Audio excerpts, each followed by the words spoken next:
Equipment used for making cotton yarn, അതായത് പരുത്തിനൂൽ ഉണ്ടാക്കാൻ ഉപയോഗിക്കുന്ന ഉപകരണങ്ങൾ ഏതെല്ലാം?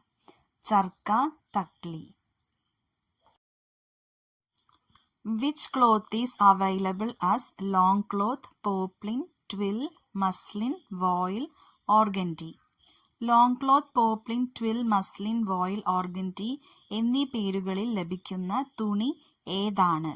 പരുത്തി തുണി ആണ് ഈ പേരുകളിൽ ലഭിക്കുന്നത്. Cotton cloth becomes Shiny after putting it in which solution? ഏതു ലായനിയിൽ ഇട്ട ശേഷമാണ് പരുത്തി തുണി തിളക്കം ഉള്ളതായി തീരുന്നത്? ഉത്തരം കോസ്റ്റിക് സോഡ.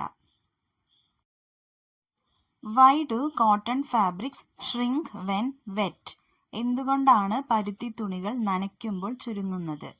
പരുത്തി തുണിയുടെ നൂലുകൾക്കിടയിൽ വെള്ളം കയറുമ്പോഴാണ് പരുത്തി തുണി ചുരുങ്ങുന്നത്. When water enters between the yarns, cotton fabric shrinks. The name given to the process of soaking cotton fabrics in a solution of caustic soda to make them bright and shiny.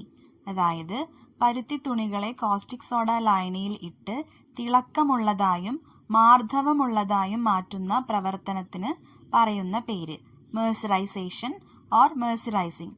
ഇങ്ങനെ ചെയ്തിട്ടുള്ള cotton തുണികളെ പറയുന്നത് മെഴ്സറൈസ്ഡ് cotton എന്നാണ്. Which state is rich in cotton? പരുത്തി സമൃദ്ധമായി വളരുന്ന ഇന്ത്യയിലെ സംസ്ഥാനം ഏതാണ് എന്നാണ് ചോദിച്ചിട്ടുള്ളത്. ആൻസർ ഗുജറാത്ത്. ഗുജറാത്തിൽ മാത്രമല്ല മഹാരാഷ്ട്രയിലും പരുത്തി സമൃദ്ധമായി വളരുന്നുണ്ട്. ഇന്ത്യയിലെ 2 സ്റ്റേറ്റ്സ്, ഏറ്റവും കൂടുതൽ കോട്ടൺ പ്രൊഡക്ഷൻ ഉള്ള 2 സ്റ്റേറ്റ്സ് ഏതാണെന്ന് ചോദിച്ചാൽ മഹാരാഷ്ട്ര ആൻഡ് ഗുജറാത്ത് ആണ്. ഇതിൽ ഏറ്റവും കൂടുതൽ പ്രൊഡക്ഷൻ ഉള്ളത് ഗുജറാത്തിലാണ്. What is the chemical name of cotton? പരുത്തിയുടെ രാസനാമം എന്താണ് എന്നാണ് ചോദിച്ചിട്ടുള്ളത്. സെല്ലുലോസ് ആണ് പരുത്തിയുടെ രാസനാമം. What is the scientific name of cotton? പരുത്തിയുടെ ശാസ്ത്രീയ നാമം എന്താണ് എന്നാണ് ക്വസ്റ്റ്യൻ. ഉത്തരം ഗോസിപ്യം. ഗോസിപ്യം ആണ് പരുത്തിയുടെ ശാസ്ത്രീയ നാമം.